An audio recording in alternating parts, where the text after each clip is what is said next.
Boa tarde a todos, todas. Sejam bem-vindos, bem-vindas. Mais um momento, a mais uma aula do Pedagogias, um momento de avaliação.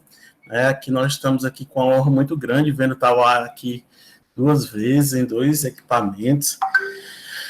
Para a gente é um momento especial estar aqui com vocês hoje, avaliando esse terceiro módulo, esse terceiro momento de Pedagogias aqui, né? E aí, no momento em que nós estamos acompanhando tantas produções, né, que são significativas para a gente, e também repensando caminhos, né? Repensando caminhos. Eu gostaria de dizer para vocês que é muita alegria estar com vocês. O curso começou com a proposta de ter 60 pessoas, depois a gente expandiu para 95.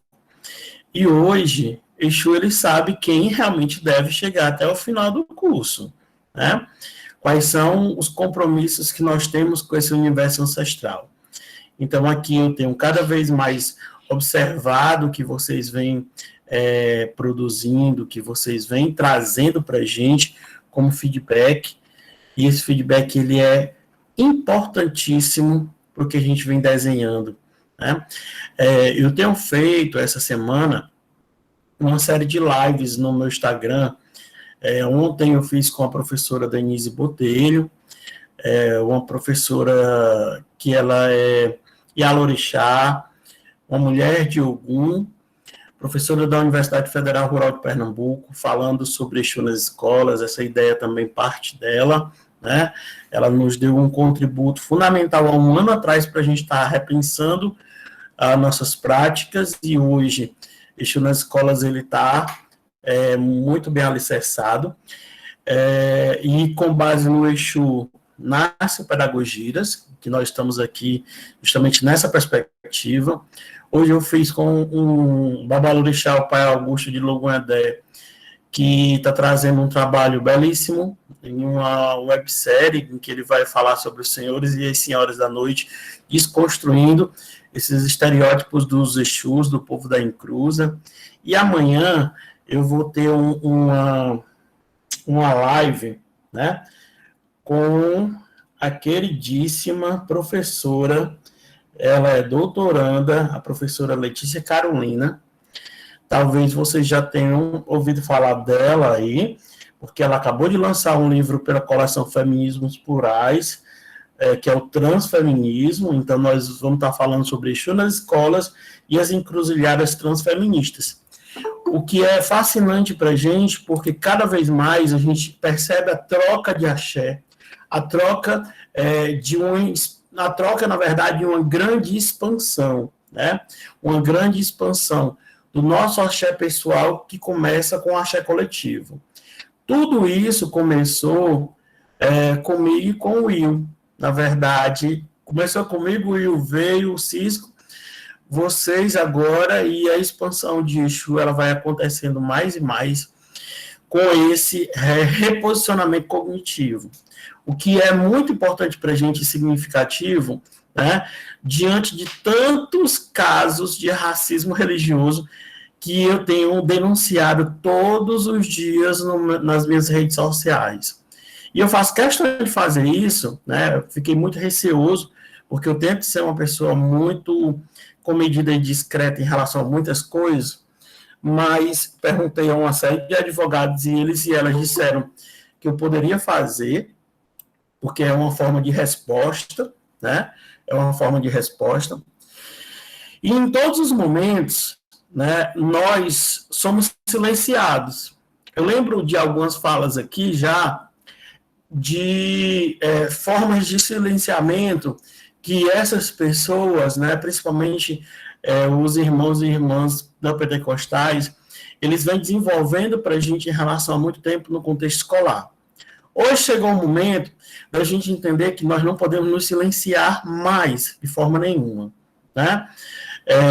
Quando nós percebemos que é uma onda, né, não só minha, nem do Will, nem do Cisco, nem do Tauá, nem da Ana Cláudia, nem da Veríssima, mas é uma onda de várias pessoas, uma onda interligada, onde o catalisador de tudo isso, né, de todo esse processo é Exu. Nós percebemos, né, que esse processo de expansão dado por esse catalisador, ele é o reposicionamento de um legado ancestral para a construção de um novo mundo, certo? E o nosso elemento principal é o diálogo. Enquanto axé nós tivermos nesse ará, nesse corpo físico, nós vamos estar chamando as pessoas para dialogar. Elas podem atacar, não tem problema. Nós vivemos em um contexto, hoje, de expansão desse neofascismo. Então, vocês têm que entender que nós somos a ação contra-hegemônica para muita coisa. Para muita coisa. E essa ação contra-hegemônica, ela vem sim a ser perpassada pelo medo, né? Pelo medo. Por que tantas pessoas estão saindo do grupo? É importante que a gente avalie isso. Por que tantas pessoas não conseguem visualizar as pedagogias ou Exu nas escolas? Porque nós não estamos falando em um contexto proselitista, né? Nós estamos falando em um reposicionamento ancestral. Então, esse reposicionamento ancestral, ele passa por uma ação motivadora nossa e que nós tentamos trazer também para vocês. Dessa forma, eu tenho que dizer que nós estamos aqui retroalimentando a nossa força e a nossa energia. Então, hoje, quando vocês trazem esse material de avaliação e a gente passa para a metade, agora, a metade final do Pedagogias, nós vamos dizer que tudo que nós vamos fazer aqui, tudo que nós estamos projetando aqui, amanhã vai estar escrito em páginas e vão estar escritos em livros. Ou seja, nós estamos reescrevendo a história. Escrever a história hoje para a gente é urgente. Criar essa ponte com o mítico e ancestral para remodelar o presente e projetar o futuro é o cenário que nós precisamos e queremos. Dessa forma, gratidão, Tauá, gratidão veríssima a todas as outras pessoas que enviaram, né, os seus planos de aula, ao trabalho da Ana, ao trabalho da Daniela Beni, que eu venho acompanhando nas redes sociais, da Yasmin, e de todas as outras pessoas, né, que estão interligadas conosco nesse axé. Pedagogias ainda tem muito que girar, muito que girar. E nisso, nós avaliamos aí que esse saldo, mesmo tendo muitas pessoas caminhado, né, porque a ideia é caminhar, e nem sempre a gente vai conseguir permanecer nessa mesma encruzilhada epistêmica, mas mesmo muitas pessoas tendo caminhado, o nosso saldo é positivo. Que Exu continue abrindo os nossos caminhos, nosso Oris esteja conectado em expansão, e o nosso próprio Orixá, ele vá nos saudando cotidianamente com as bênçãos para que o nosso crescimento e a transformação desse universo ela aconteça. Dessa forma, eu deixo vocês aqui com o Will, que vai mediar esse momento. Eu estou aqui, tá bom? Eu estou aqui, eu deixo vocês com o Will, que vai mediar esse momento. É muito importante hoje dizer que nós finalizamos o terceiro módulo e nós partimos para uma outra metodologia, e uma metodologia onde nós vamos trabalhar coletivamente em grupos, tá certo? E é fundamental que isso aconteça para a gente dinamizar o processo da finalização do Pedagogias. Valeu, Will, é com vocês, parabéns desde já, gratidão. Boa tarde, gente, mais uma vez, estamos aqui chegando à conclusão do nosso terceiro módulo, Saberes Ancestrais e Ensino de Ciências, e para isso, eu acho que eu vou começar com uma fala introdutória, assim, para a gente começar esse processo, que vai ser a exposição de alguns planos de aula, de falar da importância do dia de ontem para o dia de hoje e os dias seguintes. Ontem foi comemorado o Dia da África, e aqui na nossa universidade, que é a Unilab, a Universidade da Integração Internacional da Lusofonia Afro-Brasileira, esse é um dia para, além de outros dias no calendário, mais do que especial, pois comemoramos a potência epistêmica, a potência científica, a potência civilizatória que o continente africano tem, produziu e que ainda tem a produzir mais para a nossa humanidade. É uma universidade que integra, ao todo, 5 nacionalidades africanas, com a diáspora africana aqui no nosso país, as comunidades quilombolas das periferias, ela tem um papel importantíssimo para o combate ao racismo na nossa sociedade. E esse papel importante no combate ao racismo, ele é pautado principalmente na proposta contra-colonial, decolonial, pós-colonial, enfim, os conceitos eles vão se variar muito, mas na ordem do que nós estamos enfrentando, são processos de afirmação dos nossos conhecimentos como conhecimentos válidos. A nossa universidade, ela não é algo que caiu do céu, ela não foi ali do nada, a gente ganhou essa universidade. Ela é uma conquista do movimento negro, que no ano de 2010, a gente consegue, a partir da lei 12.889, que é a lei seguinte ao Estatuto da Igualdade Racial, que é a lei 12.888, consolidar o projeto da Unilab. Após décadas de luta do movimento negro, quando o Abdias Nascimento pautou na década de 70 a importância de termos uma universidade afro-brasileira, nós chegamos a um passo além e temos uma universidade que é afro-brasileira e integra nacionalidades africanas. Então, hoje, a gente tem esse projeto de afirmação cognitiva, epistêmica, científica, civilizatória, que é a Unilab, de afirmar a África como esse berço de conhecimento, mas não a África somente mítica ou a África utópica, mas uma África real, de suas contradições, de suas multiplicidades, tanto as Áfricas divididas em 6 regiões no continente, como a 7ª África, que é a nossa diáspora, reinventada nos candomblés, nas escolas de samba, nos quilombos, nas umbandas, nas quimbandas, nos maracatus, essas Áfricas que se reinventam e que hoje aqui no nosso curso nós buscamos, mais uma vez, dentro dessa batalha epistêmica, posicionar ela como um centro, não como uma margem ou uma periferia, como tanto se fala numa análise sociológica mais seca, o terceiro mundo, a periferia global. Não, nós estamos aqui nesse projeto ousado, revolucionário, de posicionar os conhecimentos africanos e afrodiaspóricos como centro da produção cognitiva. E, nesse sentido, nós apontamos para um ambiente onde a educação ela vai modificar pessoas, que é a escola. A escola entendida aqui não somente como aquela estrutura municipal, enfim, estadual ou particular, mas a escola como nossos espaços de diálogo e produção de conhecimento. Então, eu aprendi muito com o Baba Lincoln, com o meu pai de santo, a situação de nos posicionarmos enquanto um terreiro escola, porque nós aprendemos, nós ensinamos, e o conhecimento ele faz parte do nosso cotidiano, faz parte do nosso ethos, né? Da nossa participação filosófica com o meio integrante da nossa realidade. E isso é conhecimento africano.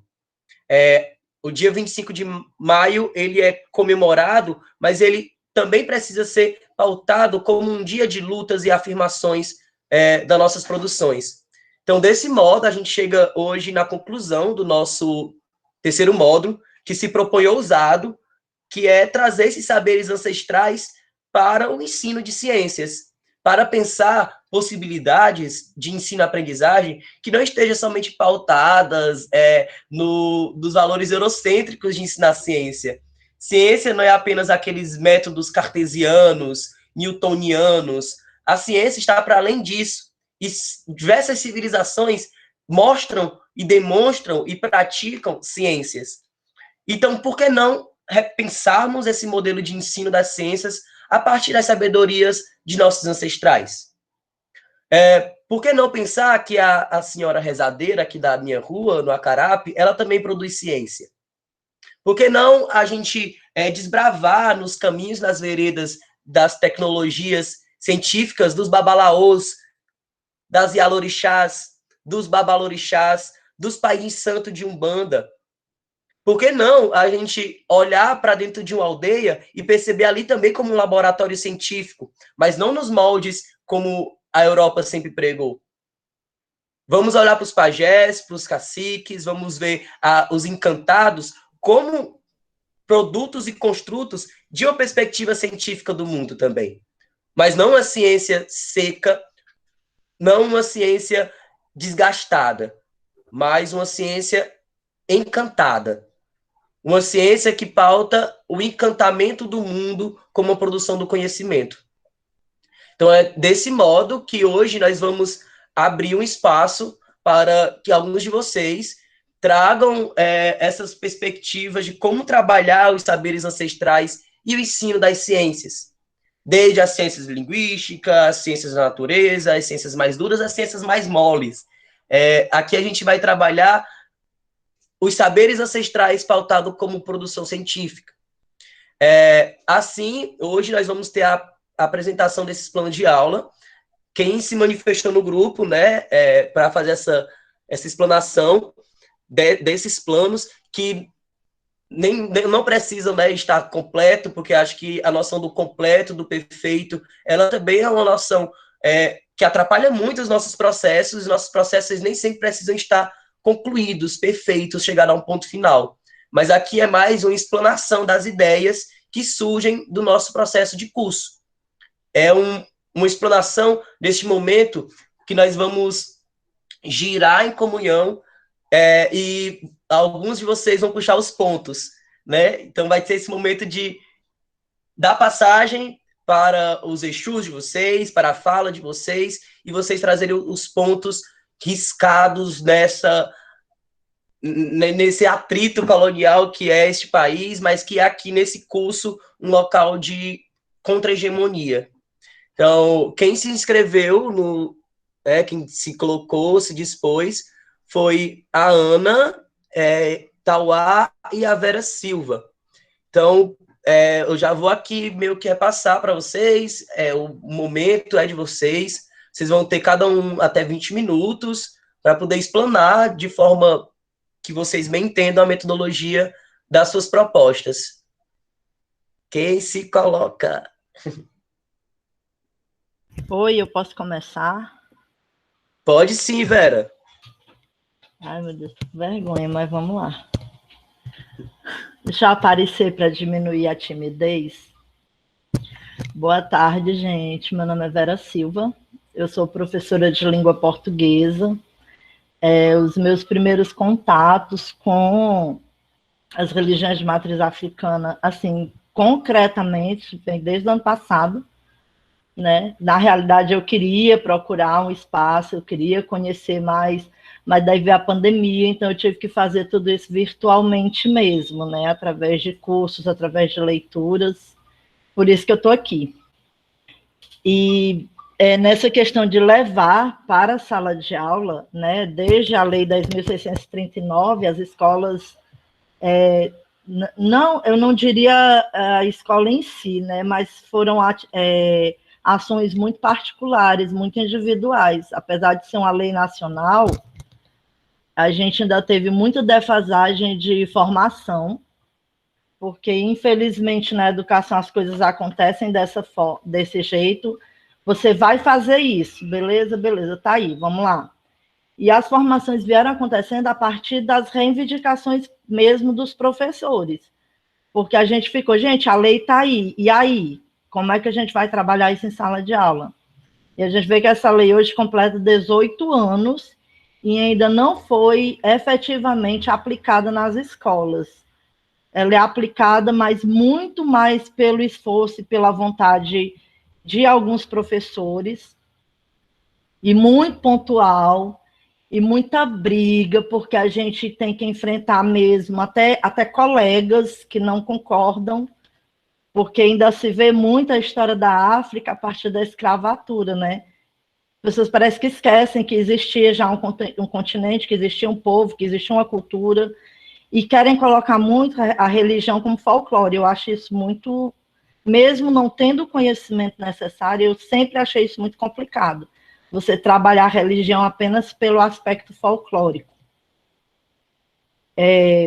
Então, eu pensei numa aula, eu tive que pensar hipoteticamente, porque por conta de um problema de saúde, eu estou afastada de sala de aula. Então, eu peguei uma aula que eu já trabalhei com os meus alunos, eu inseri Exu nessa aula como... Gente, se eu falar alguma coisa, algum equívoco, vocês me corrijam, viu? Eu vou chamar de orixá, mas se tiver outro nome, vocês me digam. Então, eu pensei no Exu como orixá da comunicação, né? Que o que eu li, o que eu vi desde algum tempo, ele faz esse elo, né? Tudo que você faz esse elo entre as pessoas e os orixás, né? Eu lembrei, inclusive, da história, né, da criação do mundo, que Oxalá desprezou a importância de Exu e acabou sendo castigado. Então, eu vejo que porque a comunicação é um fato muito importante para o desenvolvimento de qualquer coisa. Você precisa ter um elo de comunicação. E, no caso dos orixás, esse elo é Exu. Então, como foi que eu pensei a minha aula? Quando eu vou trabalhar o gênero comunicativo debate e argumentação, eu sempre trago uma cena de 2001, A Odisseia no Espaço. Então, eu pensei em dividir essa aula em 2 momentos, porque a língua portuguesa ela tem 4 horas aulas semanais. Então, nas primeiras 2 horas, trabalhar a questão do que é a comunicação, né? E mostrar a comunicação como meio de desenvolvimento humano. Então, tem uma cena de 2001, Odisseia no Espaço, que é a cena que ele descobre as ferramentas. Não sei quem já assistiu esse filme. Então, em uma das cenas, ele descobre a ferramenta através do osso, né? E aquilo ali, a partir do momento que ele descobre a ferramenta, isso possibilita também o avanço da comunicação com os outros, né? Com os outros seres ali pré-históricos. E a última cena, o último momento dessa cena é uma cena de 4 minutos, quase 5 minutos. O último momento dessa cena é quando ele joga o osso para cima e o osso se transforma numa espécie de satélite. Então, eu acho muito forte essa cena. Quando eu vou falar de comunicação, eu sempre uso para mostrar como foi a evolução, né, como se deu a evolução da comunicação até os dias, né, das comunicações teleguiadas. Então, eu sempre uso essa cena para falar de comunicação para eles. E o filme Os Crudes, que é um desenho animado, tem 1h40, então cabe bem na aula, que fala justamente do desenvolvimento da comunicação, da linguagem, inclusive da linguagem de relacionamento, aí mostra que os seres humanos só se relacionavam para reproduzir isso tudo, gente, eu pensei para a sala do 8º ano, que são alunos maiores, porque mesmo sendo um desenho animado, tem uma cena nos Crudes que sugestiona uma relação sexual, então não ficaria legal trabalhar com 6º ano, porque eles são pequenininhos ainda. Então ele mostra todo os Crudes mostram todo esse desenvolvimento da comunicação entre os seres humanos, né, de como foi terminando a questão do nomadismo, de como os seres humanos foram se fixando, né, de como eles foram, quem era mais esperto, enfim, mostra toda essa importância, né, eu quero deixar na primeira parte bem claro a importância da comunicação, que mesmo uma comunicação não verbal, que era na época pré-histórica, né, ela foi fundamental até para a sobrevivência dos seres humanos. E eu encerraria a aula falando sobre a comunicação e as religiões e as suas simbologias, né? Como as religiões se comunicam, o que elas usam para se comunicar com os seus fiéis, súditos, né? Como a religião cristã se comunica, a importância dos símbolos, o que cada símbolo comunica, que eu acho interessante que, em vez de falar diretamente de Exu, colocar todo um panorama religioso, né? Até porque tem várias religiões dentro da escola. Infelizmente, os que são de religiões de matriz africana, eles não se identificam. Às vezes, eles são identificados através de bullying dos colegas, que geralmente é o filho da macumbeira, que eu escuto muito isso dos outros, né? Então, eles não têm. Quando eu falo de religiões, eu gosto de perguntar, de fazer a caixinha, né? Aí eles escrevem, botam dentro da caixinha, para a gente ir colocando aos poucos e evitando a questão do bullying, né? Explicar primeiro, para depois eles se identificarem. Porque se eu perguntar quem é de religião tal, quem é da religião tal, eles nunca vão dizer que são de religiões de matriz africana. Eu só vou saber isso com a caixinha, né? Então, no segundo momento, que eu iria fazer essa retomada da aula anterior, eu estou falando, gente, que eu não consegui preparar nada, viu? Estou só expondo para vocês. Eu ia retomar essa questão do que é a comunicação, para que ela serve, para que serve eu me comunicar com os outros, o que a gente utiliza hoje em dia, o que a gente utiliza para se comunicar com as pessoas, que daí vem a palavra, vem a imagem, vem o cartaz, vem as cores. Então, aí, quando chega na parte imagética, fica muito fácil da gente reintroduzir a questão religiosa, né? Porque as religiões usam muito de imagens, né? Não só a questão dessas imagens pré-determinadas, né? Mas todas as imagens, a água, a própria religião cristã, ela usa muito a água como fator de comunicação, se a gente for pensar no batismo. E o Exu entraria aqui, porque daí eu já ia entrar na questão do gênero, debate e texto argumentativo. Aí, qual foi a história de Exu que eu lembrei para introduzir essa questão do debate? Porque o debate, a argumentação, fala muito de ponto de vista, de você equilibrar e equiparar os pontos de vista, porque nem sempre você está errado, você está apenas vendo de outro ângulo. Aí eu lembrei muito da história de Exu e do chapéu de duas cores, quando ele passa no meio de dois amigos, de um lado é uma cor e do lado é outra. Inclusive, eu já usei essa história, mas numa contação com eles, não foi especificamente numa aula. E aí, dois amigos que nunca brigaram na vida começam a brigar, porque um vê preto, o outro vê vermelho, e o que viu preto fecha, que é preto, o outro fecha, que é vermelho, e começam a brigar, né? E não chegam a dialogar. Então, daí, e quando eu contei essa história, muitos alunos conseguiram perceber a importância do diálogo e da argumentação. Ah, professora, mas é preto porque o que estava de um lado viu só preto e o outro que estava do outro lado viu só vermelho. Mas nenhum dos dois estava errado. Eu digo, pois é, e é para isso que é importante você entender por que Exu fez isso e por que Exu faz algumas coisas. Porque ele é mau, porque na versão que eu conheço, né, os amigos lá estavam comemorando a colheita e tal, mas esqueceram ou não, ligaram de reverenciar Exu, né? Exu, peraí, meu filho, tá aí se vangloriando, esqueceu aqui de mim, foi? Vamos ver como é que vai ficar essa história. Então, a gente está sempre partindo, olha, não é porque Exu é mau, ele faz as pessoas... Eu não estou conseguindo ler o chat. Alguém perguntou alguma coisa para mim? Não, pode continuar, velho. Tá. Então, eu lembrei dessa história, justamente para trazer, porque quando eu vou trabalhar o debate, eu trabalho muito texto argumentativo. E eu sempre levo um tema para eles debaterem em sala de aula. Como a gente está nesse período de volta à aula presencial, não volta à aula presencial, iria encerrar justamente com esse debate, né? O que eu faço?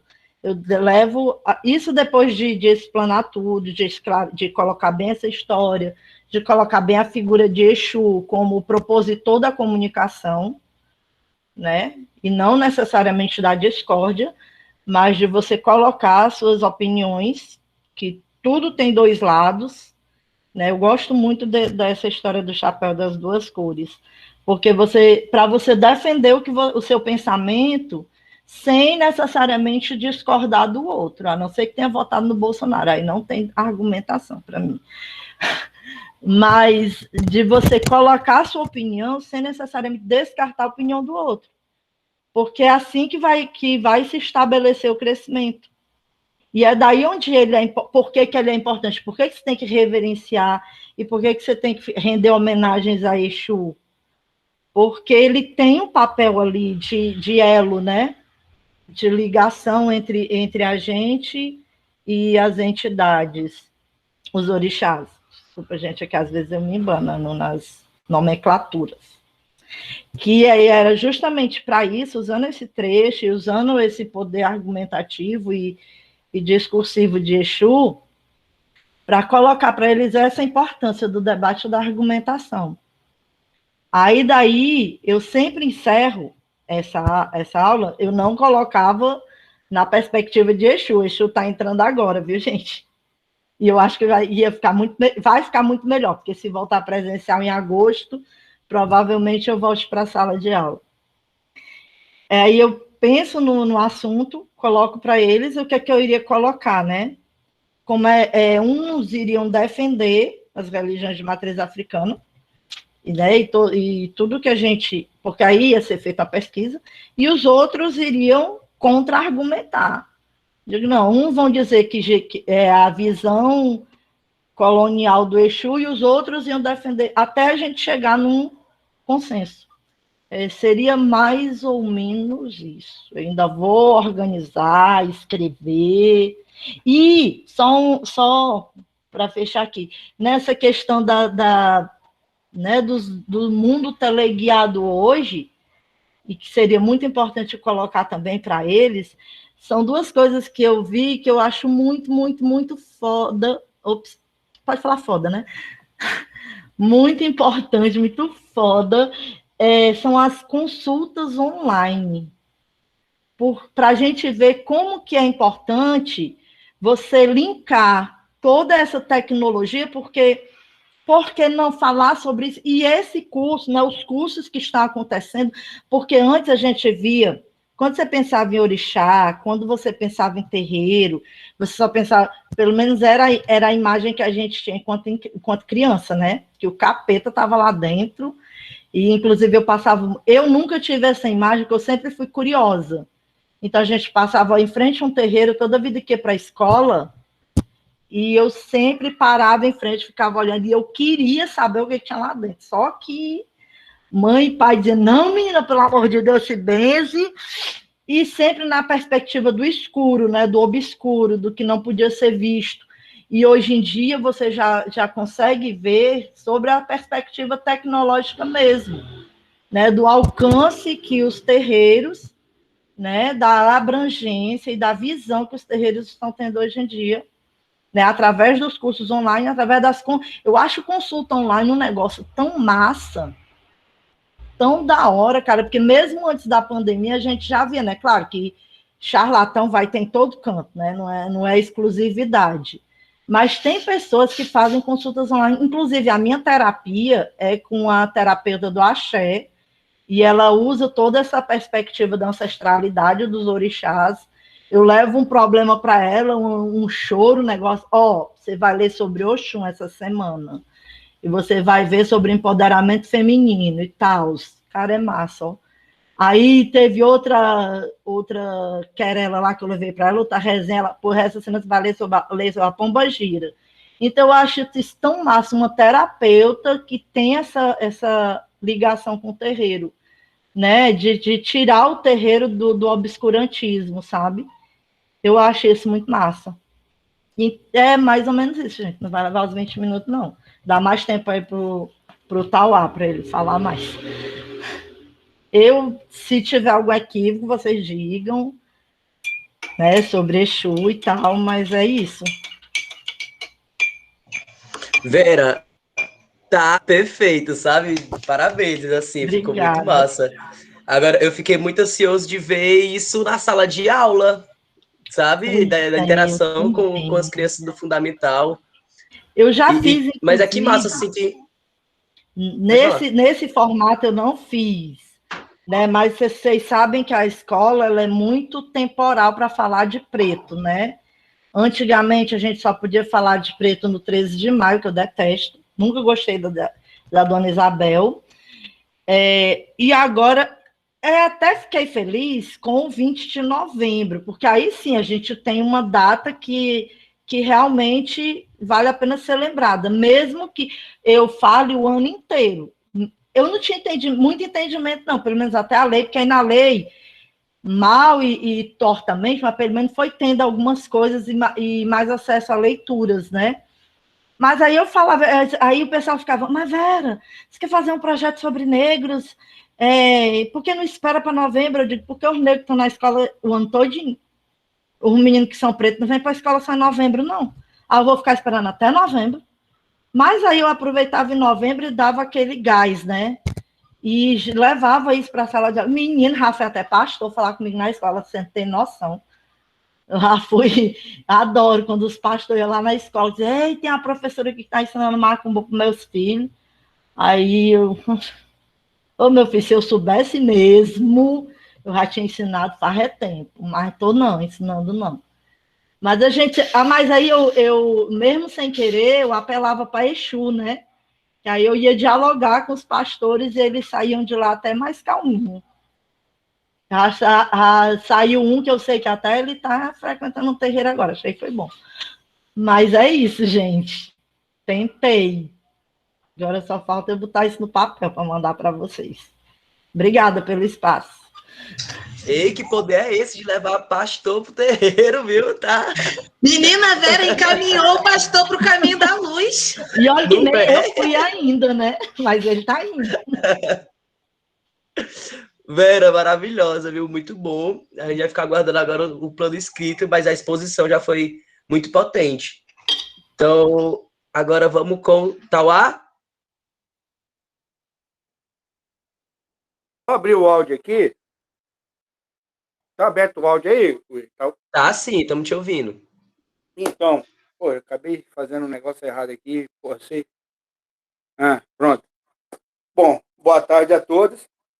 E eu queria começar dizendo o que você estava dizendo com a sua fala, Will, que é no caos que vem a ordem. E por todo esse trabalho aí do professor Lincoln, de tantos alunos que tinham escrito, que a quantidade vai diminuindo, eu queria abrir a minha fala com o esclarecimento de um texto do filósofo prussiano Immanuel Kant, onde ele fala: a preguiça e a covardia são as causas pelas quais uma grande parte dos homens continuam de bom grado menores durante toda a vida. E são também as causas que explicam porque é fácil que os outros se constituem tutores deles. É fácil você deixar que as pessoas resolvam as coisas por você. É fácil deixar que o Babalinco, que você, o Will, o Cisco, resolvam as coisas por nós. Então, as pessoas estão muito mal acostumadas. Então, aqueles que realmente estão até aqui, como está aí todos a brilhante explanação aí da professora Vera, é que vai demonstrando o interesse e é o que vai mudando a situação das coisas. Bom, a pedagogia, a transmissão de conhecimento para nós, quando eu falo nós, me refiro a povos de terreiro, vocês estão vendo aí, é uma imagem de um Odu, do Odu Ofu, né? Essa transmissão de conhecimento dentro dos terreiros, ela se dá diferente de uma sala de aula, ela é mais baseada na oralidade, na transmissão de boca e ouvido. E a gente tentar adaptar isso para uma sala de aula, como foi pedido, muda um pouco a situação. E uma coisa que a gente fiquei pensando, no primeiro módulo sobre racismo, aí o segundo módulo, cosmobiointeração, e o terceiro módulo, saberes ancestrais, o que tem dentro do candomblé que poderia usar esses três módulos que nós já aprendemos? Então, eu encontrei uma coisa que já vinha me incomodando, que é a típia dominguensis.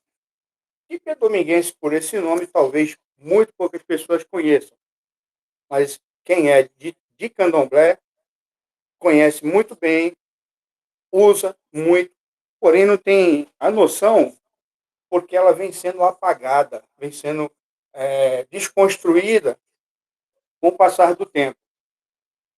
Quando foi decidimos montar uma aula. Isso aqui é apenas um esboço, um esqueleto. E nesse esqueleto eu tirei uma palavra candomblé. A Típias dominguensis é algo que existe dentro dos povos de matriz africana. Você já muda o contexto, você já tira candomblé, que é a religiosidade, para um termo mais amplo. Termo de comunidades de matrizes africanas ou povos de terreiro, como queiram, mas só a colocação dessa forma já muda completamente. Aí, pegando a parte de racismo, vamos entrar assim na aula de conhecimentos gerais. Nós vamos lá para a África, há milênios atrás, onde a Terra era um bloco único. E a partir de transformações, onde houve as separações, e se formaram-se os 6 continentes que hoje nós conhecemos. Entre esses 6 continentes, o mais antigo, todo mundo já sabe que é o continente africano. E é exatamente do continente africano, o continente mais velho da civilização, que se tem conhecimento, que é o berço do Homo sapiens, do negro. E a Juiz de Fora, no laboratório de demografia e estudos populacionais, eu estou com um pouco de gastrite aí, estou falando um pouco pausado pela disso. Que ele fez um estudo científico no seguinte sentido. Eu peguei só umas partezinhas, assim, para não ficar muito longo, em que diz: nem branca, nem negra, amarela ou vermelha. Na face da Terra, só existe uma única raça, a humana. Todos nós fazemos parte dela. A evolução na ciência da paleontologia, da genética e da etnologia, e para o paleontólogo Yves Coppens, diretor de antropologia do Museu de História Natural de Paris, não existe na superfície da Terra senão uma única raça humana que é conhecida, é o Homo sapiens. E para Pierre Darlou, geneticista no Laboratório de Epidemiologia Genética de Paris, todas as classificações tentadas até hoje tiveram como um ponto comum, que é a ocultação do caráter evolutivo do homem, ou seja, negar e esconder que todos nós somos descendentes do continente africano. Essa evolução. Isso não é achismo, isso é uma ciência, na qual depois eu vou colocar o link para aqueles que quiserem ir lá pesquisar, onde eu tirei esse material. O homem saiu da África e chegou na Ásia, e dela foi para a Oceânia, e enveredou-se, enfim, até a América. Mas nas regiões menos ensolaradas, a pele negra começou a bloquear demais os raios ultravioleta. Sabidamente nocivo, mas essencial para a formação da vitamina D, necessária para manter o sistema imunológico e desenvolver os ossos. Por isso, as populações que migraram para as regiões menos ensolaradas desenvolveram uma pele mais clara para aumentar a absorção dos raios ultravioletas. Portanto, a diferença de coloração de pele mais clara até a mais escura indicaria simplesmente uma evolução do homem que o sistema procurou encontrar como forma de regular nutrientes. Então, isso só vem a provar, mais uma vez, dentro do primeiro módulo, racismo, não existe raças, a não ser uma. Então, esse linkando a África, o continente africano, dentro do racismo. Partindo desse ponto, dessa diáspora onde houve a migração, com a chegada dos negros aqui, então, nós anulamos o sistema de raça. E vamos entrar, então, na cosmobiointeração, que onde o conhecimento e os saberes trazidos pelos povos africanos aqui se desenvolveram. Entre um deles, vamos citar apenas um, que é a Típia dominguensis. A Típia dominguensis nada mais é do que a taboa, ou tabua, como muitos. E é da taboa onde se faz, como você pode ver aqui, a esteira. Todo iniciado, seja ele de qualquer nação, Queta, Angola, Efon, Jexá, ele já passou por um ENI. É um material, veja, ENI. Essa ENI, esse material, que é a típia dominguense, também se faz inúmeros artesanatos, travesseirinhos pequenos também. E o mais importante, ela é uma punk. Punk, para quem não está acostumado, quer dizer, planta alimentícia não convencionais. E ela está em mangue, em regiões de mangue, de água, de várzea, e infelizmente estão acabando com ela. O que as pessoas não têm noção é que, além dela fazer todo esse material reconhecidamente dentro de casas de matriz africana, isso não pode faltar, ela é comestível, onde ela pode ser, essa parte branca dela, você pode cortá-la, e ela é comestível, é como um palmito. E veja, isso é abundante em qualquer parte do território nacional e ninguém come. Às vezes as pessoas moram do lado, passam fome e não conhecem isso. E ao fato de destacar as lâminas delas, que é onde se secam a sombra e onde se faz as esteiras, todo tipo de artesanato. E a própria raiz dela, seca, na medicina popular, era muito utilizada, problema de diarreia, problema de pele, enfim, uma infinidade de conhecimentos que estão guardados dentro dos terreiros e que poucos ainda detêm esse conhecimento de fabricar. Então, na elaboração desse projeto, é fácil de construir, de se montar um ENI, construir uma ENI esteira de cissa, é fácil. Vamos mostrar como é que é feito isso. E é esse conhecimento que a gente tenta trazer de volta, linkando a parte da biologia, a parte de ossan, que é as folhas, a parte alimentícia, que é de se alimentar, e juntando, como todos somos um povo só, como ficou dito logo no começo aqui. Nós passamos por 4 coisas imprescindíveis que todo povo, seja ele de qualquer lugar, tem que ser. Primeiro, é respirar o ar que nós respiramos. E se observar, o aparelho respiratório do africano é fantástico. Ele tem as narinas largas, dilatadas, ele respira mesmo, ele puxa o ar com força, tranquilo. A segunda coisa é a água. No continente africano, a água já era um pouco mais escassa, mas veja, dificilmente você vai ver um africano gordo. Aqui nós temos abundância de água e nós consumimos uma série de líquidos aí engarrafados, enlatados, refrigerantes e tudo, e temos uma tendência grande a desenvolver uma série de problemas gerados por isso. Então, o limite da água, trazido pelo conhecimento africano, também é a saúde. E a terceira, que é o alimento. Se nós não nos alimentarmos, fica difícil continuar a sobrevivência. E a quarta parte, que iguala todos os seres humanos, que é o sono, é dormir. E o oriental, quanto o africano, eles têm um dormir muito especial. Eles dormem no nível do solo, do chão.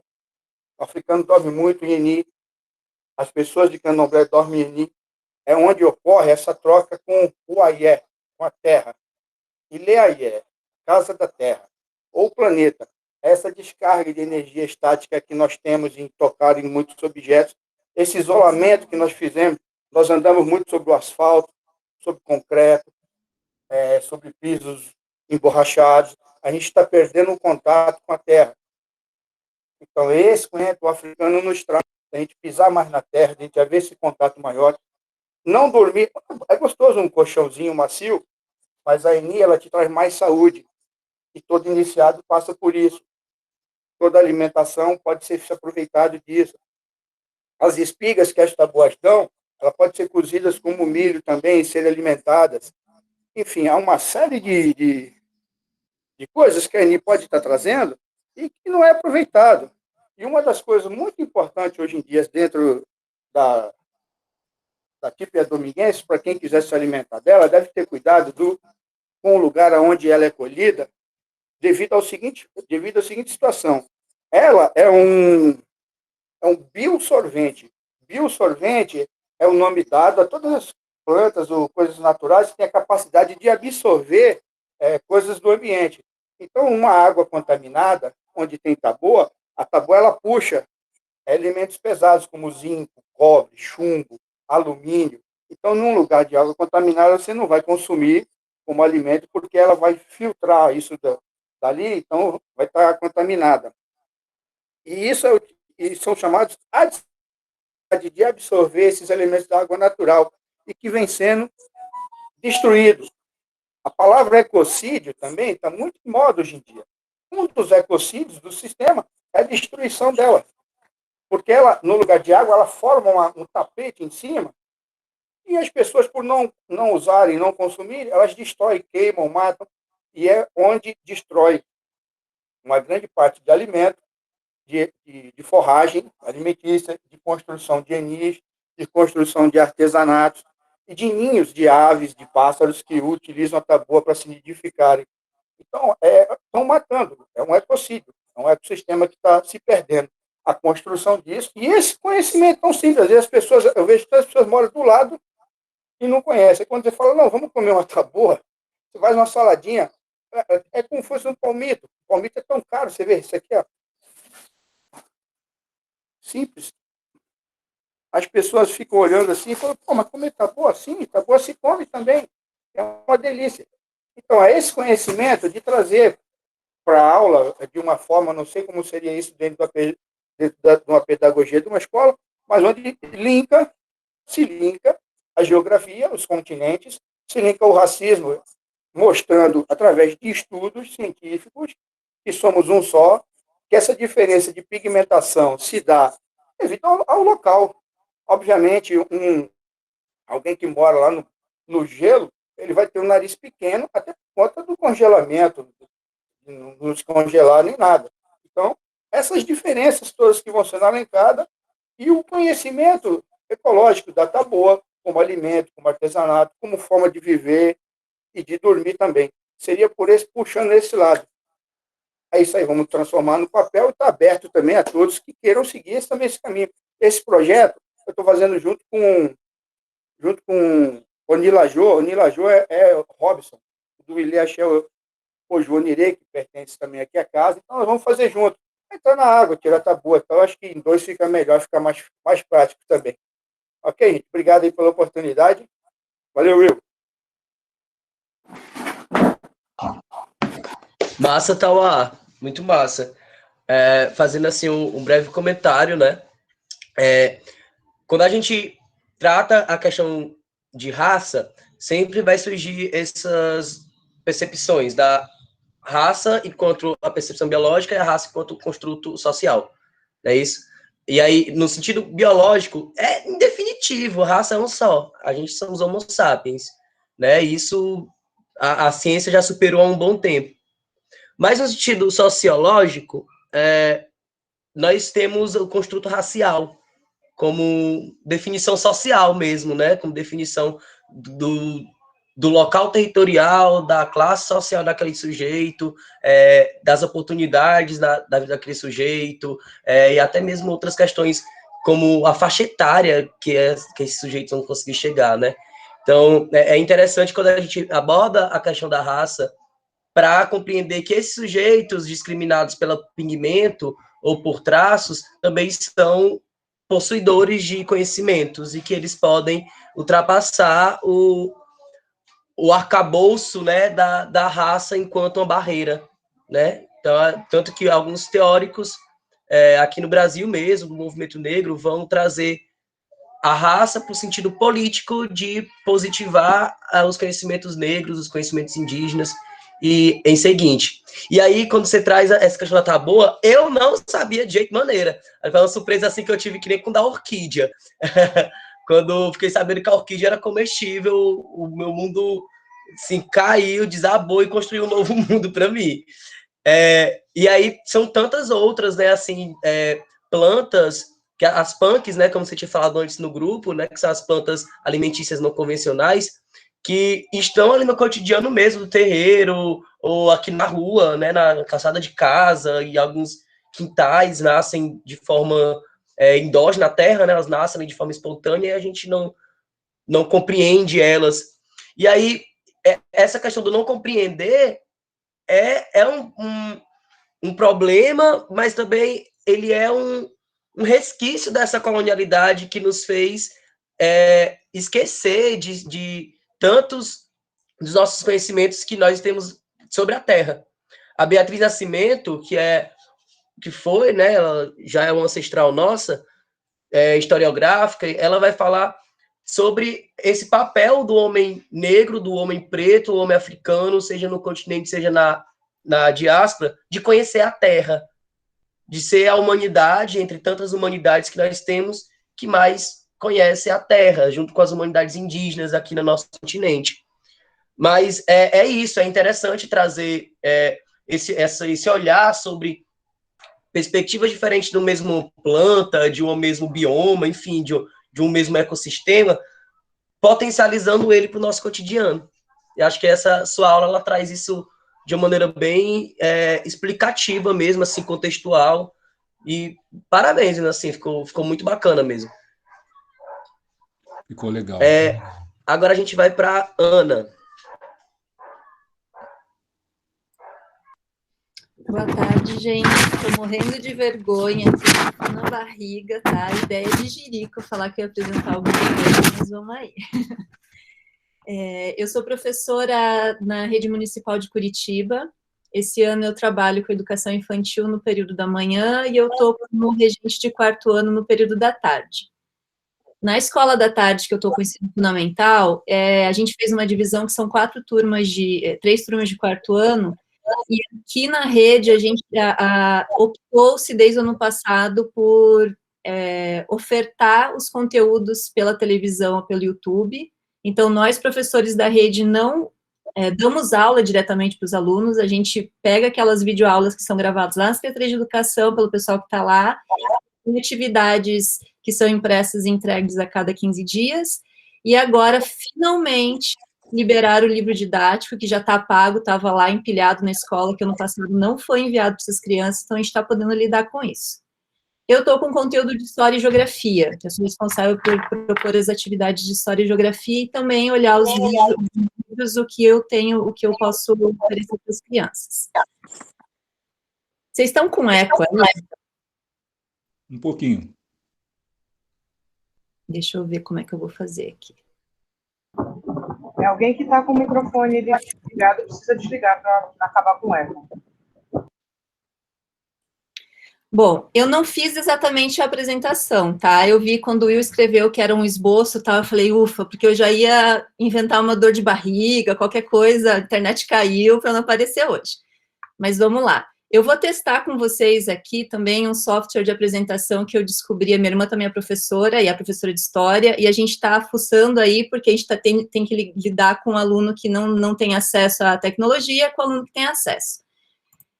Talvez até vocês já conheçam. Deixa eu só ver aqui como é que tá aqui. Bom.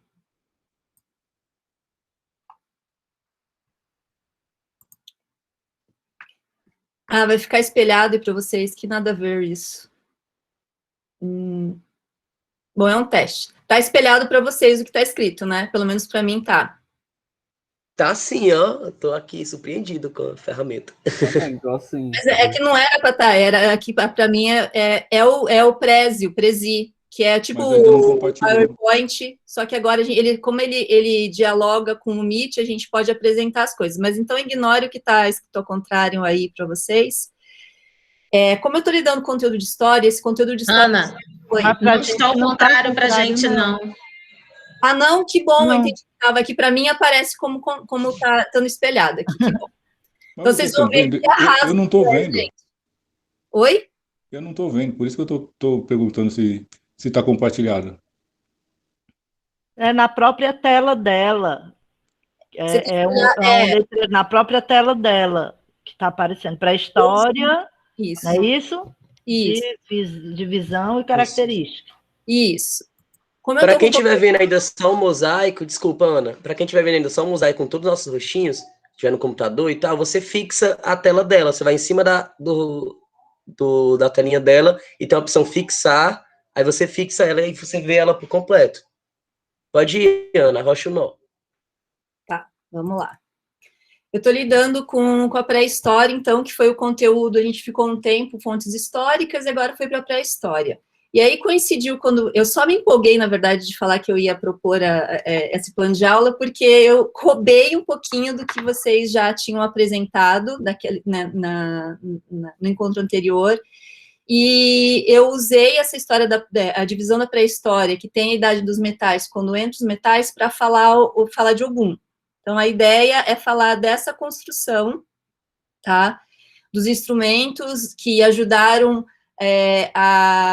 que a agricultura fosse difundida, que as comunidades, as vilas, as aldeias, elas, né, fossem desenvolvidas, que o ser humano se fixasse na terra e começasse a usar mais a terra. Então, ele deixa de ser nômade e passa a ser sedentário. Então, essa criação de comunidade se deu a partir daí, a partir do desenvolvimento dessas ferramentas, a partir da agricultura, e muito, muito do desenvolvimento da humanidade se dá a partir disso, tá? Então, a gente tem ali o desenvolvimento da tecnologia. Eu trouxe aqui uma obra, eu trabalhei, essa obra é uma obra do Ayrton Heráclito, ele já foi exposto em vários lugares, mas eu a conheci quando eu trabalhei como mediadora na Bienal de 2015 aqui de Curitiba, tá?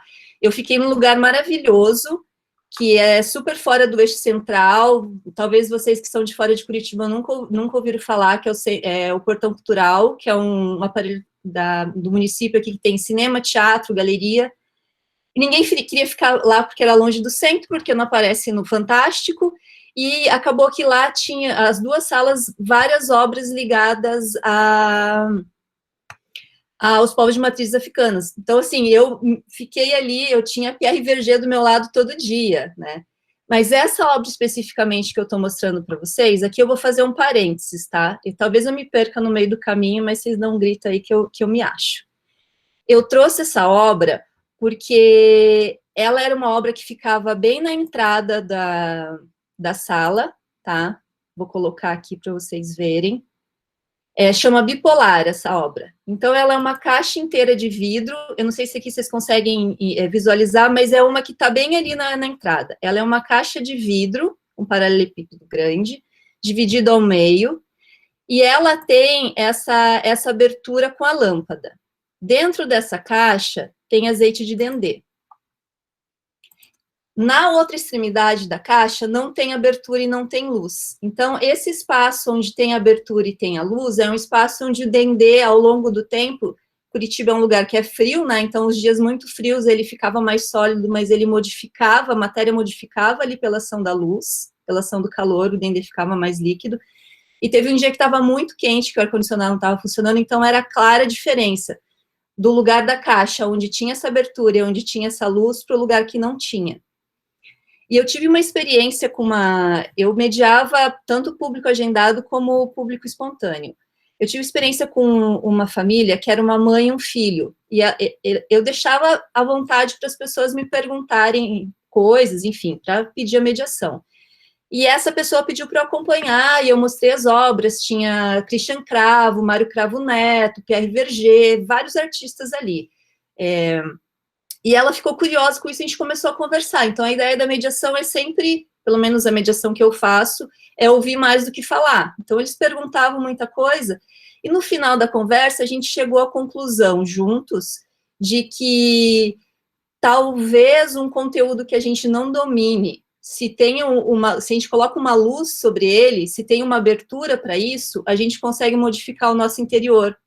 E aí essa mãe trouxe o depoimento de que esse filho que estava com ela tinha se assumido homossexual, o pai tinha expulsado o menino de casa, porque eles eram evangélicos, neopentecostais, e assim, então tem toda essa dinâmica ali, e que ela ficou encantada com a possibilidade dos ensinamentos que ela pôde ver, que foram trazidos com esses povos que vieram da África.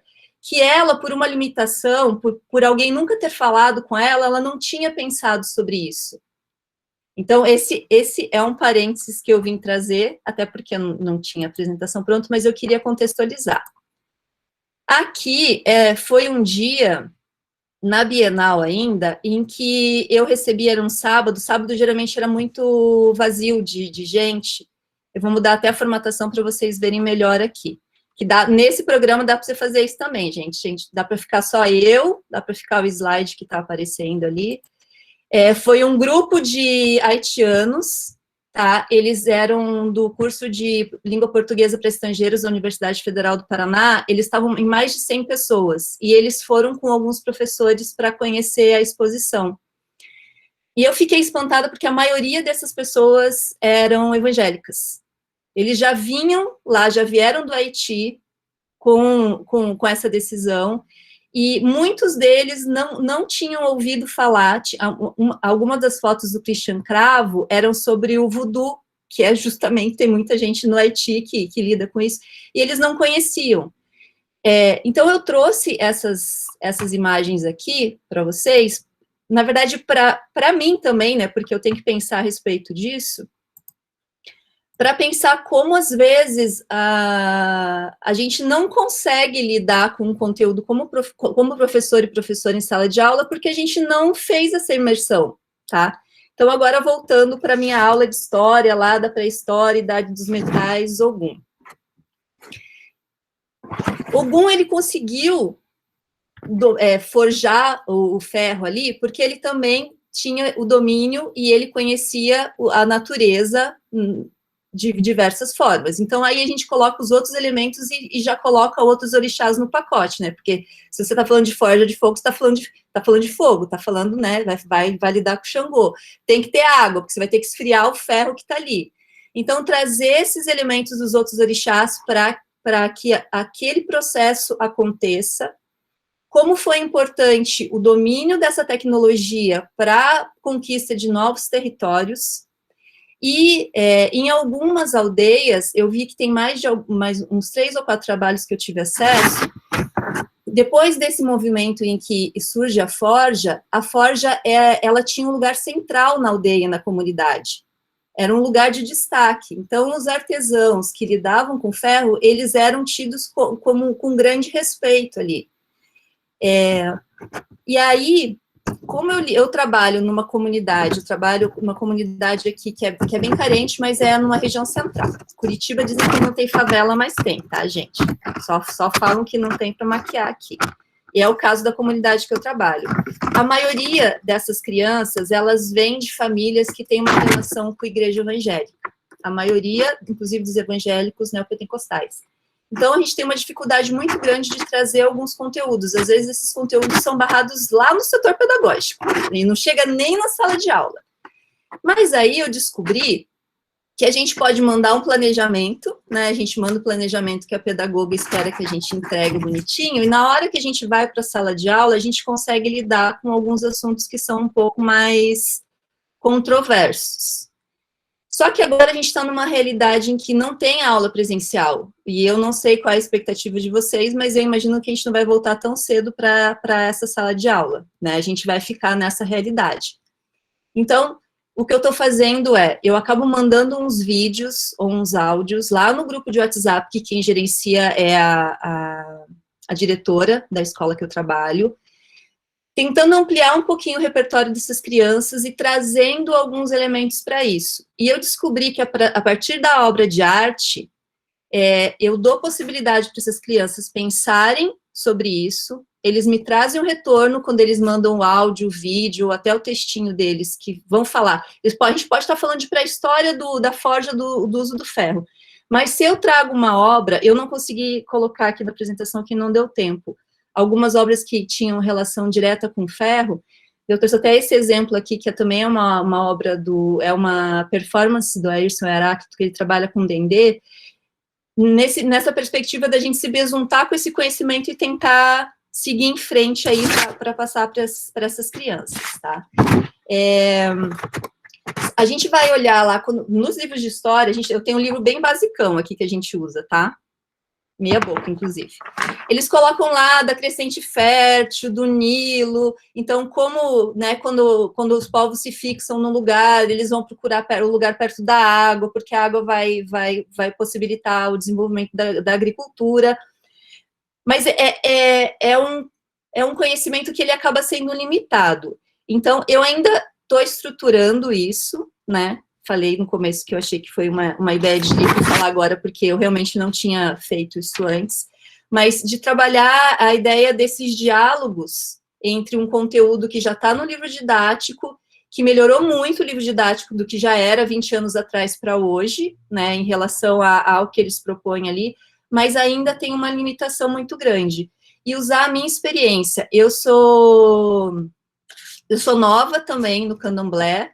A minha iniciação se deu no meio da pandemia, então vou ter que fazer uma recuperação, que eu recolhi em agosto do ano passado. A princípio, a minha obrigação de 1 ano é agora, em agosto desse ano. Meu cabelinho está crescendo ainda.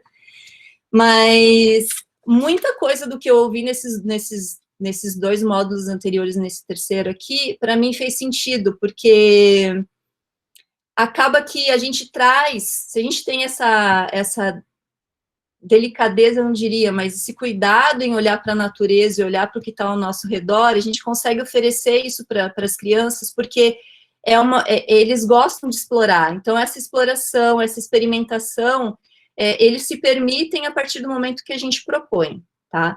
Então, a minha ideia é, usando essa ferramenta que eu mostrei aqui para vocês, que eu estou descobrindo também, vou até tirar aqui o negócio do Prezi aqui, de mostrar possibilidades para que essas crianças tenham, eu repertoriar essas crianças para que a gente, quando voltar para a sala, ou enfim, quando puder falar com eles lá, a gente discutir, porque eu até proponho, mas no momento, eu não tenho tido retorno deles, né, porque eles não interagem muito. Então, acho que essas experiências, no momento, o espaço de hoje, para mim, está valendo muito, primeiro porque eu estou falando com vocês, não estou só ouvindo, estou com a câmera ligada aqui, morrendo de vontade de sair correndo, mas eu acho que esses espaços de formação, eles são um espaço de formação, principalmente para a gente, né? A gente vai passar isso lá, mas como professora, como uma integrante do povo de axé, eu estou achando isso muito rico.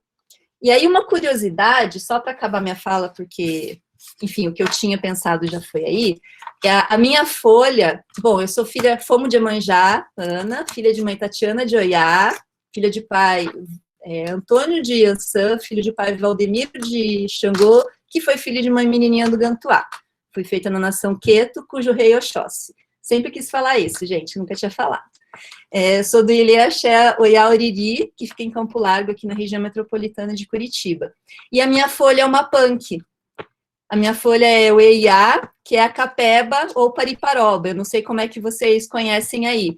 Mas as aplicações delas são imensas. Quando eu descobri o que era, eu falei, gente, que maravilha! Ela serve, tipo, para tudo. É tipo o WD-40, assim, sabe, das plantas. Assim, serve para muita coisa.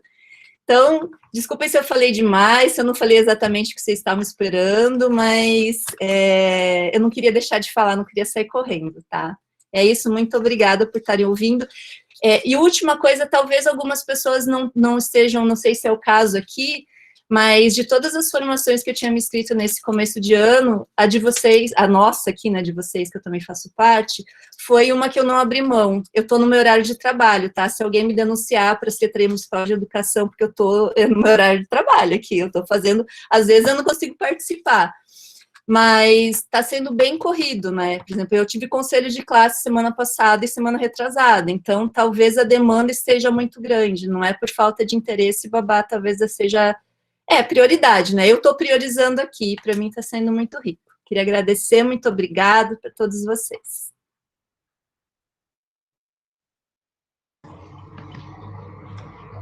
Ana, sua aula foi tão boa que eu peguei até um de batata doce para acompanhar. Acho que em outros campos chamam de sacolé, Que aula incrível, viu? E eu achei muito massa a introdução, né? Se a gente for pegar o plano de aula, né, na estrutura que eu enviei para vocês, a gente começa com ambientação, né, com contextualização. E aí, geralmente, primeiro, a minha perspectiva de arte educador, eu sempre vou trazer alguma obra artística, seja um vídeo, uma música, uma exposição, né, uma instalação, enfim, no caso, você trouxe uma instalação, para a gente contextualizar o assunto antes de chegar no assunto e entrar nessa espiralada. E aí, quando eu vi, assim, a primeiro momento, eu fiquei, gente, o que é? Mas tá bom, vou só acompanhar, vamos acalmar aqui, vamos escutar. E a forma como você foi conduzindo até chegar para o conteúdo central, que era a história, a pré-história, né, e a Forja do Metal com o Ogum, fez muito sentido a noção de como essas aberturas, esses processos cognitivos, como foi com os nossos ancestrais há milhares de anos atrás, elas se dão nesses processos justamente de reflexão conjunta, né? Nesses processos de abertura desses espaços. Então é uma metáfora muito interessante, assim, que ainda fica seguindo, né? Ainda vai seguindo para além da instalação que você teve acesso nesse período, nessa exposição. No Portão de Curitiba, né? Isso, Portão Cultural, né? Isso. Achei muito bacana, assim, muito bacana mesmo. E a metáfora com Dendê também, né? Que Dendê é uma coisa assim. Eu tava tentando imaginar o cheiro. Porque assim, gente, imagina o cheiro que tava saindo ali de dentro. E aí o Dendê é uma coisa, né? Que ele muda de estado físico muito rápido de acordo com a temperatura. Muito rápido. Pra ele ficar durinho assim, você coloca na porta da geladeira, ele já tá durinho. Então, acho que aqui no Ceará, a porta da geladeira é a temperatura de Curitiba no inverno, né? Nesse nível. No Então, inverno não, meu bem, na primavera. No inverno aqui Vixe! é freezer. Porque o inverno aqui é só o chuveiro ligado. Não é tão frio, é água, muita água. Mas enfim, achei muito bacana a forma como você articulou e aí pontuando agora os 3 planos que foram aqui, né, abordado, da Vera, do Tauá e da Ana, como eles de alguma forma se dialogam. Vocês perceberam isso?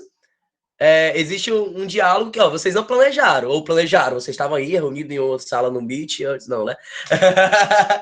Vocês não planejaram, mas de alguma forma isso dialoga. E ainda mais, a Vera inicia, é a primeira que apresenta, ainda com o meu receio, será que eu vou apresentar? Mas ela inicia com Exu.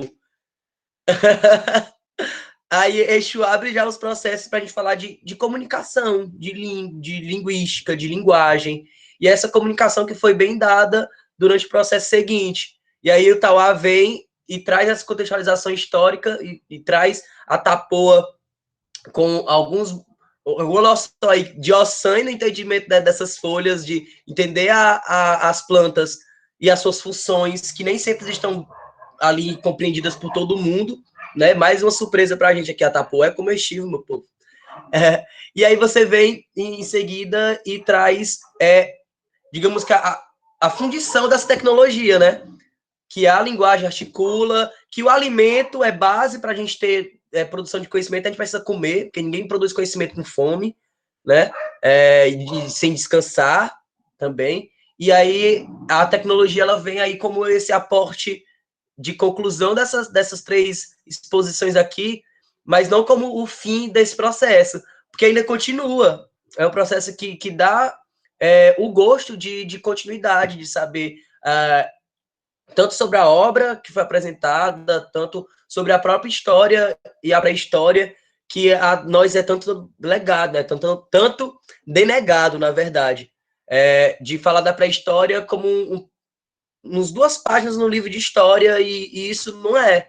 A gente tem um livro que eu vou aqui já pegar e vou mostrar para vocês, da coleção da História Geral da África, né?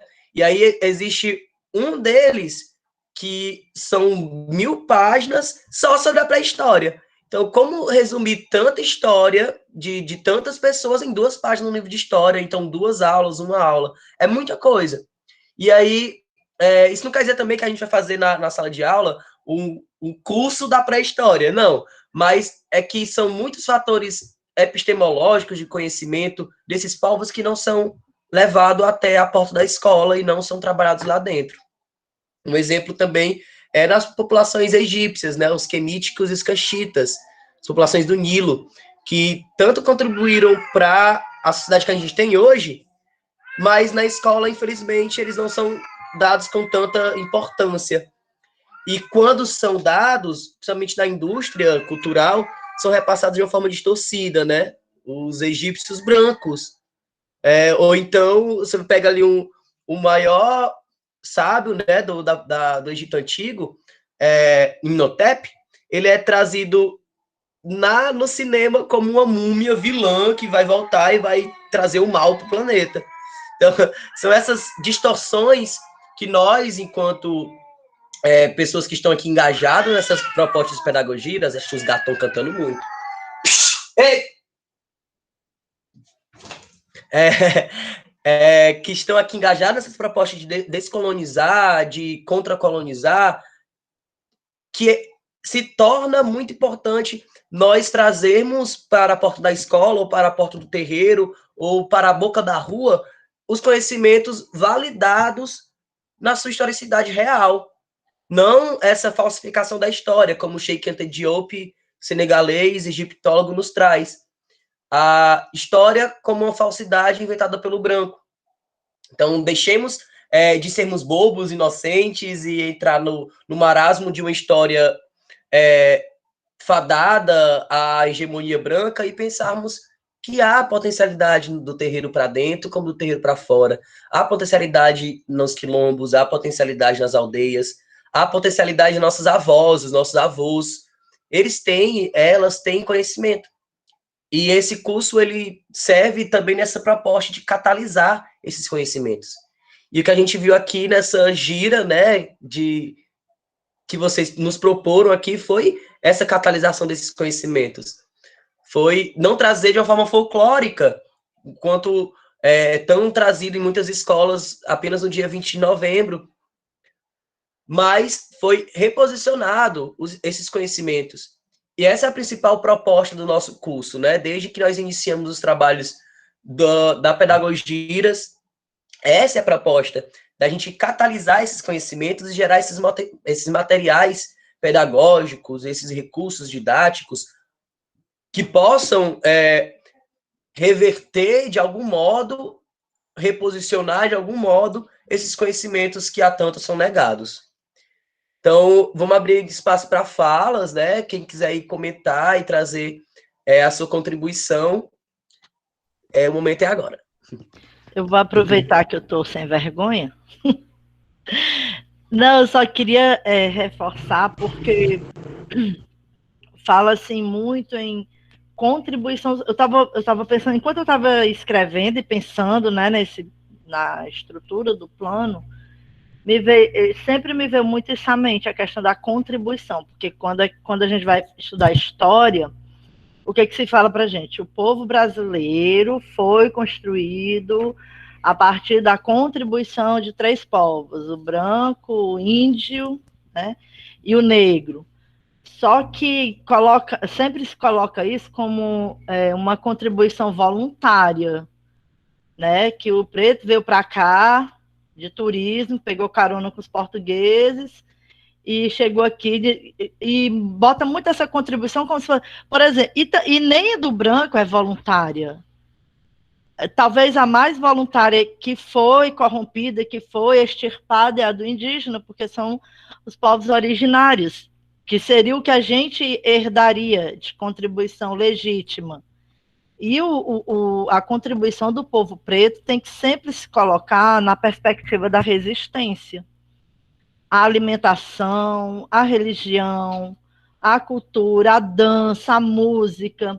Eu digo, é mó barato vocês hoje falarem de samba, né? Tem gente que fala de samba e não sabe o que diz, que é o que fala na letra, né, da música. O samba não é simplesmente uma diversão, você tem que ver todo o contexto, como é que o samba foi colocado. O quanto ele foi marginalizado, porque a lei da vadiagem ela ainda impera, né? E muitas pessoas eram presas por estarem no samba. Então, essa questão também, quando for colocar para as escolas, para o aluno, né, de que forma essa contribuição foi feita, de que forma essa contribuição nos chegou, que não foi algo espontâneo, porque até para a gente que é professor, né, quando a gente vai para as formações da prefeitura, fica muito esse caráter voluntário, né? É rico, é bom, é bonito, nos forma, mas de que maneira, a que preço essa contribuição chegou aqui, né? A que preço? Até para a sua própria negação, porque eu estou me afirmando enquanto mulher preta há pouco tempo. Eu não tenho essa afirmação há 47 anos, desde que eu nasci. Pelo contrário, eu fazia de tudo para esconder. Tudo que lembrava as minhas características negroides, eu escondia de alguma forma, porque as pessoas diziam que era melhor eu esconder. E eu acho que o preto no Brasil, ele esconde isso durante muito tempo. Por mais visível que seja, ele tenta esconder de todas as formas. Até que chega o ponto que a sociedade aponta na tua cara, mas tu é preto, mulher, tu é preta. Porque é a sociedade que nos aponta isso. Eu vi um texto de um rapaz que ele é da Guiné-Bissau. Ele disse que veio ser negro quando ele chegou no Brasil. Lá na Guiné, ele era o Urique. Ele veio ser negro aqui, quando ele chegou aqui para estudar na Unilab. Então, assim, eu queria colocar só nessa, não sei se eu estou viajando muito, mas eu acho que não. Nessa perspectiva da resistência. Até mesmo a contribuição indígena, porque a contribuição branca veio na perspectiva do domínio, né, da dominação. O pessoal elogia muito a arquitetura e tal, os artistas, eu digo, os artistas brancos, mas quem estava na peleja lá no sol, fazendo aquelas igrejas lá em Minas, na Bahia, eram os pretos, não eram os brancos, não. Os brancos faziam só apontar e dizer o que era para fazer. Ai, me empolguei, gente. Estou empolgada agora, quando eu voltar para a sala de aula. Eu já fazia isso, mas é legal você fazer isso sabendo, né? Eu fazia muito por intuição, eu fazia muito por vontade, por achar que estava errado do jeito que era feito. Mas você tendo um conhecimento, você tendo a leitura, é muito massa, cara. Muito massa, velho. Você saber quem é. Eu tinha intuição de que a primeira vez que eu ouvi falar de Exu, eu me benzi. Foi na Bahia, que um cara passou por mim e disse assim, você é muito de Exu. E eu, Deus me defenda. Tá louco? Deus me defenderá. Porque eu sou tímida, assim, à primeira instância, né? Depois que eu me solto, aí já viu. Aí tem que mandar eu calar a boca. Mas aí eu falando com a minha amiga, eu tava até no Quincas Borba, lá na... Oh, saudade do Pelourinho. Eu tava lá com a minha amiga e tal, numa rocha, brincando e tudo. O cara chegou perto de mim dizendo que eu tinha muito de Exu, e eu, né?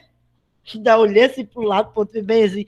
Aí ele sentou tão generosamente, foi desde então, 2010, 2009. Desde então eu comecei a ter outro olhar sobre Exu. Porque ele foi tão generoso, ele pediu licença, eu digo, mas você está pedindo licença, deixa eu sentar, né? Ele tentar fazer alguma coisa aqui, eu chamo o garçom, o guarda, sei lá. Mas ele foi tão generoso, e ele falou de uma maneira tão lindamente, que eu, cara, por que eu... Rapaz, por que eu estava negando tanto este Exu, rapaz? Não, vamos atrás dele. Então, desde 2009 que eu venho nessa caminhada, e até nessa identidade, né? E hoje eu fico muito feliz quando eu entro na escola, mesmo apesar dessa questão da moda, das celebridades, não sei o quê, mas vocês não sabem a felicidade que eu tenho quando eu entro na escola e eu vejo uma ruma de menina com cabelo cacheado e solto. Isso é tão significativo, porque eu sempre andava de cabelo preso, eu sempre andava de cabelo curto, para ninguém ver que o meu cabelo era alto. Agora o bichinho sofreu tanto com alisamento que ele tá se decidindo aqui. Mas você entrar numa escola de Fundamental 2, ver aquela ruma de adolescente com cabelo solto, na periferia de Fortaleza, lá no Santa Rosa, isso é muito lindo. É muito lindo, sabe? E eu acho que o cabelo é algo que diz muito da gente, diz muito. Ah, é massa, gente. Eu tô empolgada, tô feliz. Já tô pensando no fim. Gosto de pensar no fim, não. E eu já tô muito feliz que vai ter aula no dia do meu aniversário, dia 9. Viu? Vocês cantem parabéns para mim. Acho que é mais ou menos isso. Se eu lembrar mais alguma coisa, eu falo também. Gente, eu gostaria de comentar logo. Agradecer, né, as 3 contribuições, né, da Vera, do Tauá e da Ana, dizer que muito nos inspira, né, de estar realmente pensando esse processo.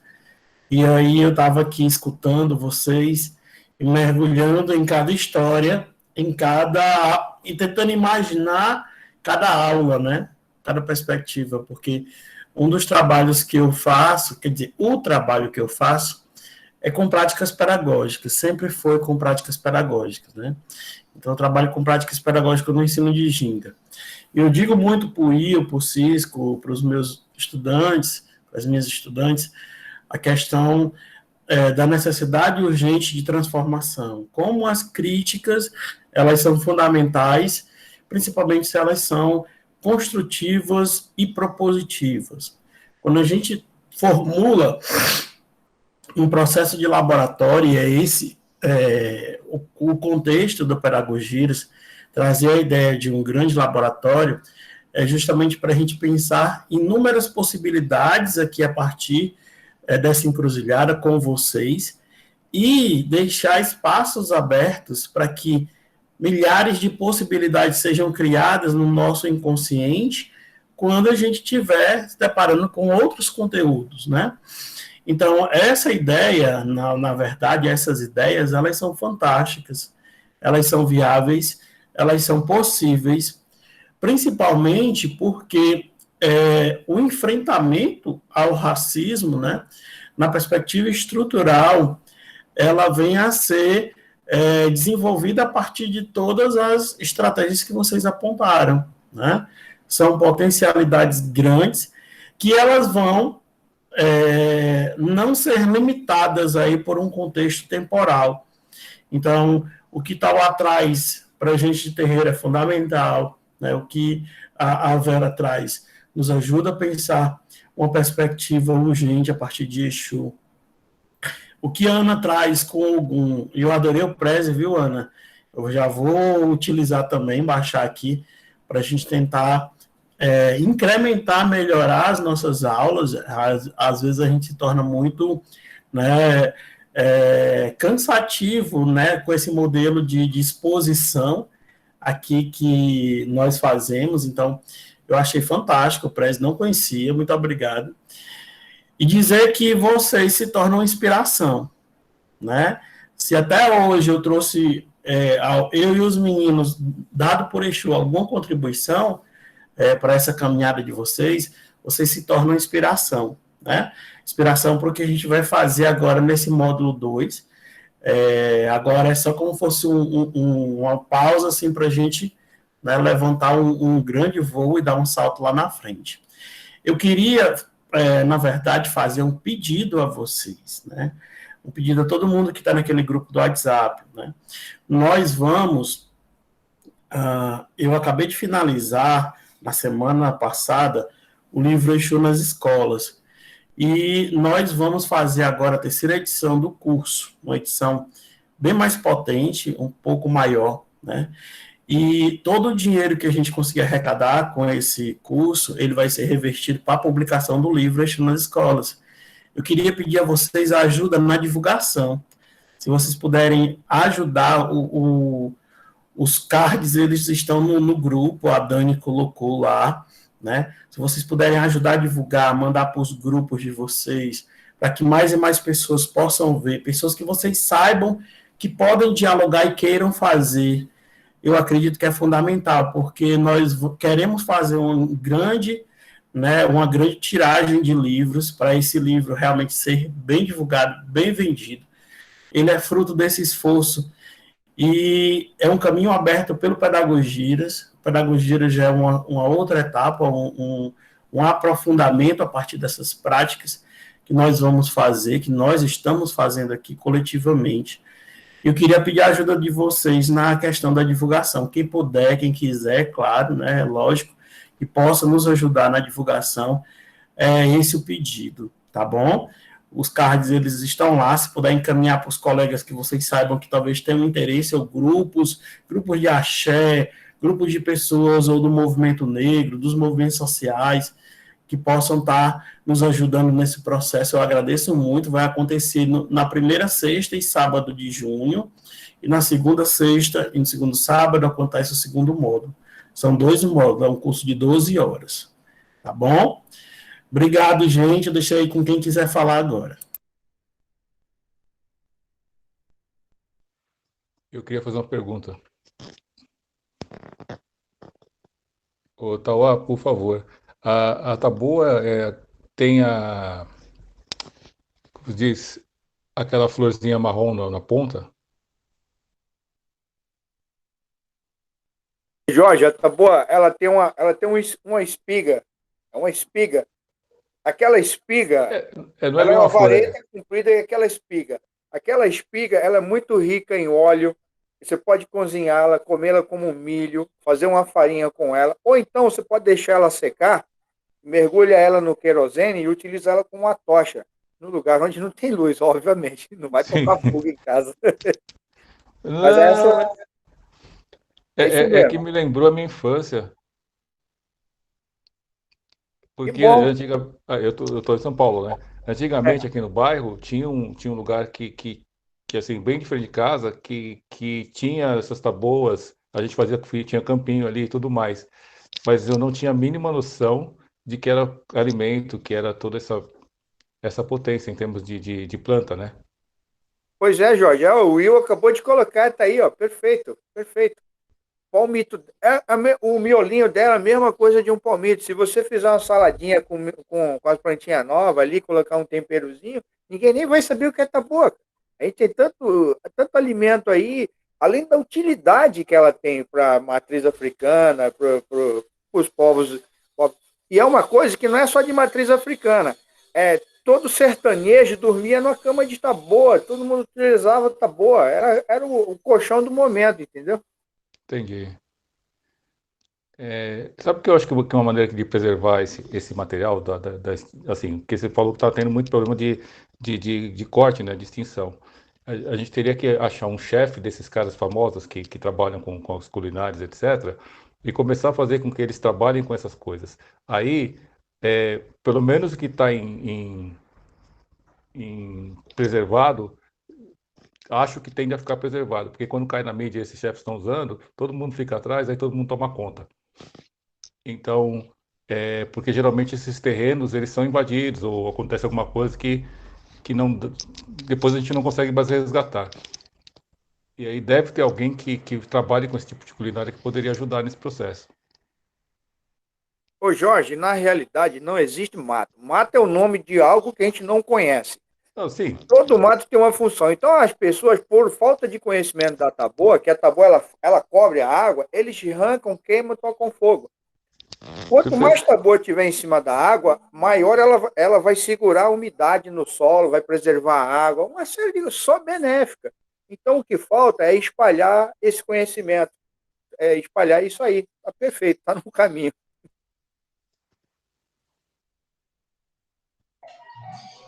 Então, posso falar rapidinho, Will? Então, isso que o Jorge falou, né? Só é preciso a gente ter cuidado com quem vai fazer a divulgação disso. Porque se for uma Ana Maria Braga da vida, ela transforma o nosso acarajé em bolinho de milho, entendeu? Aquele menino que também, que tem até um amigo que diz, aquele que é bonitão, que lida muito com culinária. Ave Maria, o homem tá na TV Globo todo É do sábado. Guedes. Não, tá todo sábado de Não, manhã. Loiro, não sei não. de olho azul, um espetáculo que não tem O defeito. Rodrigo Hilbert. É esse, Rodrigo Hilbert. Se Rodrigo bem que eu Hilbert, prefiro o Lázaro Ramos, né? Mas tudo bem. com certeza, mas né, Também. Gosto dizem dele que também. Rodrigo Hilbert é aquele marido perfeito, sem defeito. Dizem, eu já não sei. Para mim, ele pode ser um bom marido lá para a mulher dele, mas enfim, ele vai pegar, né? Ele vai em diversos ambientes, lida muito com essa coisa, né?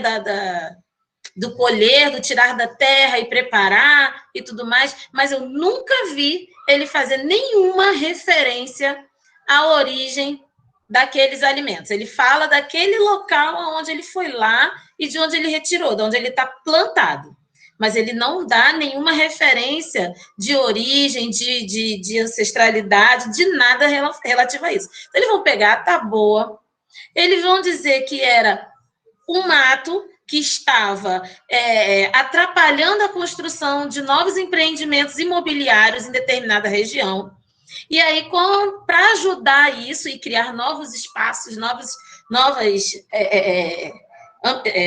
casas, né? Ele vai retirar a taboa dali, vai pegar a ideia, o ensinamento a respeito do palmito, a respeito da flor, né? Eu não sei se é a flor da taboa, e aí ele ainda vai dizer que é um favor que está fazendo para a humanidade retirar a taboa dali. Então, a gente precisa pensar em quem é que tem que fazer essa real divulgação, né, do que é nosso, porque se não for um dos nossos, não vai saber, não vai dar o valor que merece.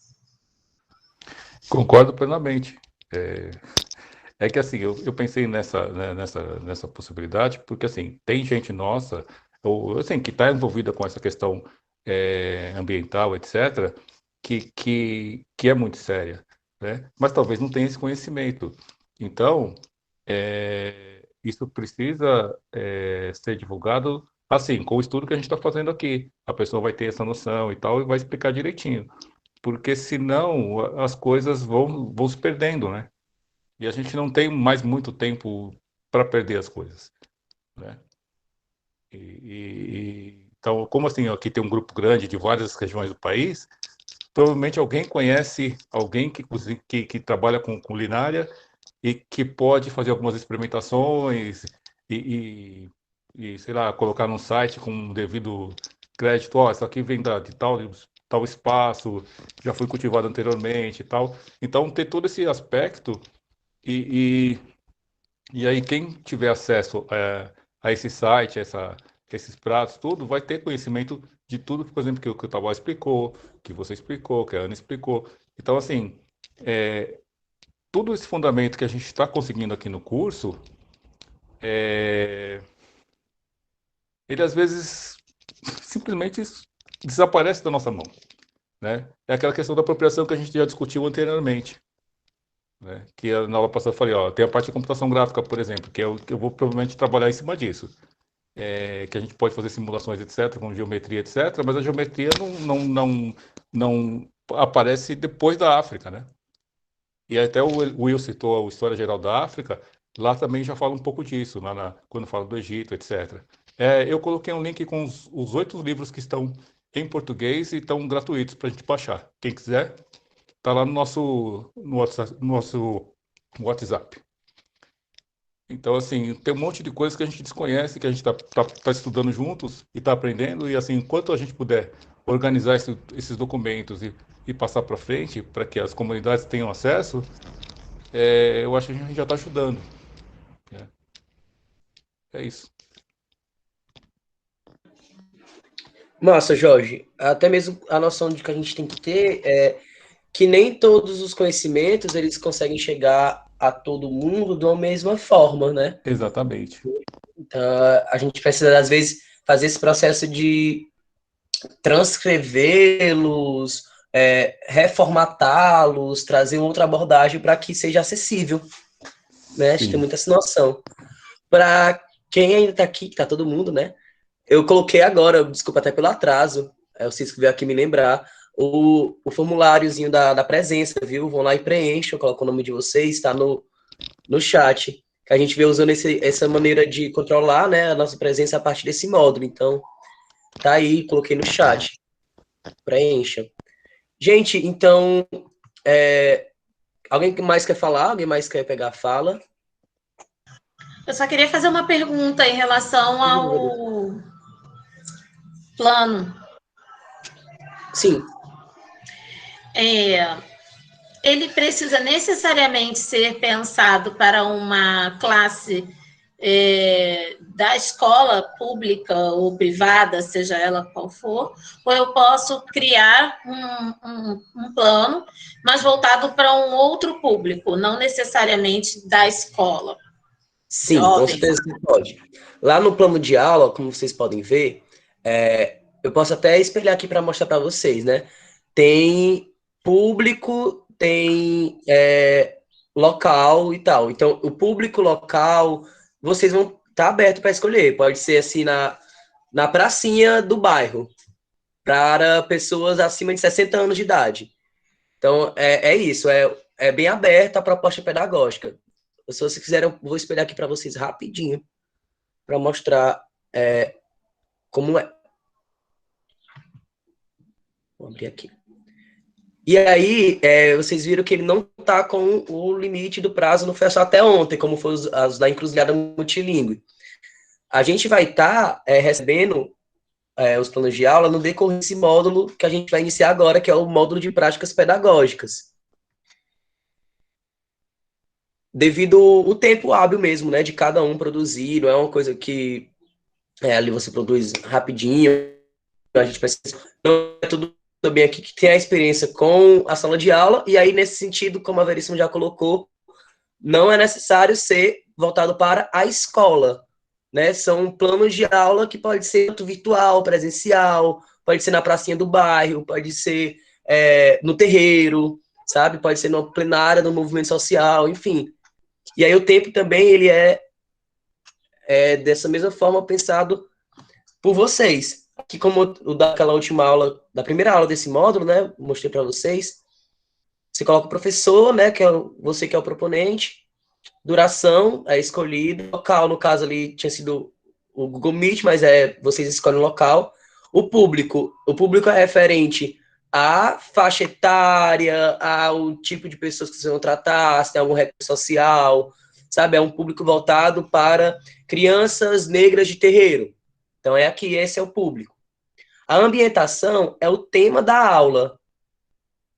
Né? Se você vai trabalhar a utilização de plantas alimentícias não convencionais na cidade de Cachoeira, né? Supondo aqui. Então, esse é o tema. E aí, o restante, né, da aula, que é a execução dela, ela passa por 3 momentos, que é a preparação, que seria essa noção da contextualização, contextualizar o que vai trazer, e os recursos didáticos que você vai usar. Tipo, não vou usar nenhum recurso didático, mas você não vai falar, você não vai gesticular, então o recurso didático é a sua oralidade.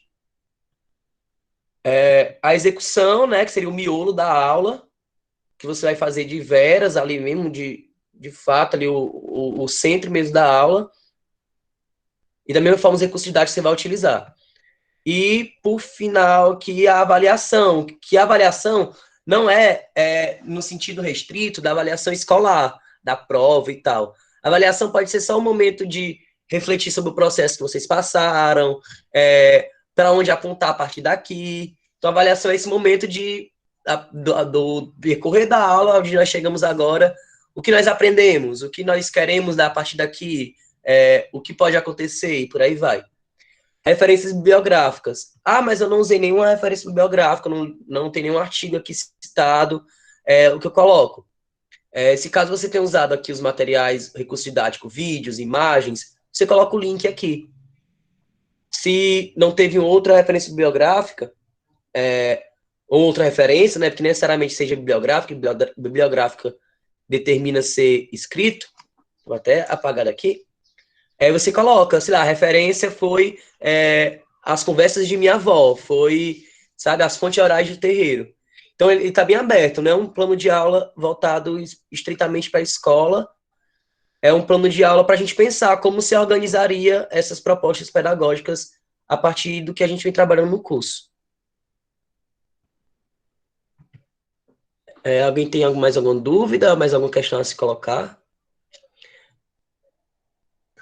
Foi bom você esclarecer, porque eu tinha posto ambientação como o espaço mesmo, a ideia de ambiente, né? Porque eu fiquei um pouco confusa nessa relação, essa coisa da mudança, né? Esse frescor da juventude, essa linguagem nova para quem fez pedagogia quase 20 anos atrás, maravilha!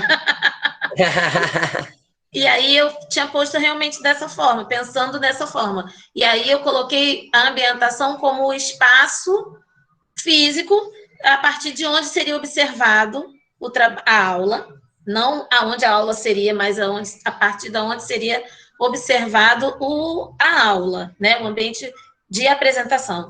E em aula mesmo, embaixo tem um tracinho, espaço, você botou a aula, né? Que seria... Eu coloquei ali o que seria o tema da aula, entendeu? Eu fiz dessa forma. Não sei se precisa mudar ou se é legal você usar. Não precisa modificar, não, assim, porque a nossa de ambientação, e aí é da minha origem do teatro mesmo, eu fiz licenciatura em teatro antes de chegar aqui, né, iniciei a licenciatura em teatro, e aí a gente trata a temática da aula a partir da ambientação da aula, então o tema seria ambientação, mas é uma questão da linguagem mesmo, que fica ao seu critério modificar ou não, mas fica essa interpretação dual, né? Realmente é uma questão que é de se tratar. Bacana. E eu só sugiro que, se você puder, já que você conseguiu fazer a apresentação, mostrar a partir da sala de aula para o nosso amigo ali que não está conseguindo achar onde colocar o trabalho e as atividades, se você puder. Pois bem, vamos lá. Uma outra coisa, antes de espelhar, já começando aqui, eu vou enviar para vocês por e-mail de vocês, né? Vou postar lá no Classroom USB no WhatsApp, uma planilha com os módulos, né, que vão ser feitos, os que foram feitos também, a lista do nome de vocês todos e quem entregou a atividade nesse módulo, quem não entregou e está precisando faltar, quem está entregue, quem está pendente. Porque, como vocês sabem, a gente só vai poder certificar vocês entregando dos 4 módulos. Então, tem algumas pessoas que estão fazendo o curso, que estão assíduos, mas acabaram não entregando, aí pensa que o tempo hábil passou e não pode mais entregar, a gente ainda está aceitando. Então, vou aqui só espelhar para mostrar o Classroom.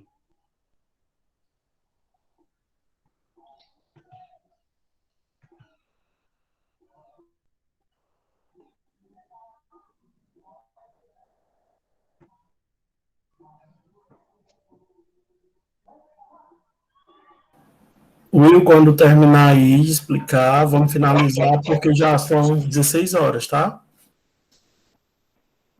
Certo.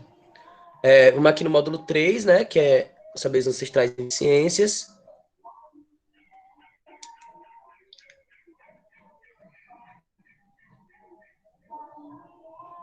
Não pode ter uma aula extra hoje, não? Eu tenho tanta coisa para me fazer ainda. Vamos aqui. A gente está no Classroom, né? No nosso módulo 3. A gente vem em atividades. Na ferramenta mobile, né? Na ferramenta do celular, também vai estar na parte de baixo, não em cima. Vai ter mural, atividades, pessoas. A gente vem aqui em atividades. Aí, quando você chegar em atividade, você vai encontrar avaliação, plano de aula. Clica nela. Aí, como é que eu faço para anexar? Ver a atividade. No meu caso aqui, eu estou como professor, então eu não vou ter como colocar a minha atividade. Mas em vocês, quando vocês abrirem instruções aqui da atividade, vai aparecer o local para vocês anexarem. Se vocês olharem no Classroom de vocês, vai estar lá o local para anexar. Aqui está a atividade, está bem explicado. Cada ponto, né, tá explicado aqui, tá um texto assim meio até grandinho, mas tá passo a passo do que tem que se fazer. Aí aqui tem o modelo do plano de aula. Quando vocês clicarem, você vai abrir o modelo no Docs e aí vocês preenchem esse modelo e enviam a atividade a partir desse modelo preenchido. Alguém tem alguma dúvida enquanto tá aqui, gente? Oi. Que o módulo 3 não tá aparecendo para mim no meu class. Ele não Pronto. tá aparecendo. Quem é que eu não tô te vendo aqui? Aí eu vou te mandar aqui já. Oi, o Gerson.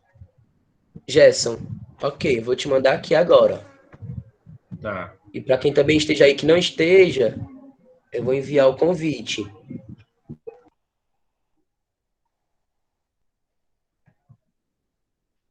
Convite copiado. Vou enviar aqui no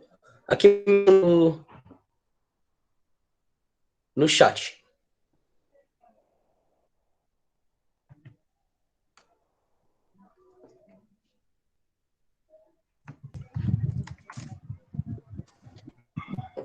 Para aqui de compartilhar. Aí você entra a partir desse link. Alguém tem mais alguma dúvida? Para a gente chegar também já nos finais.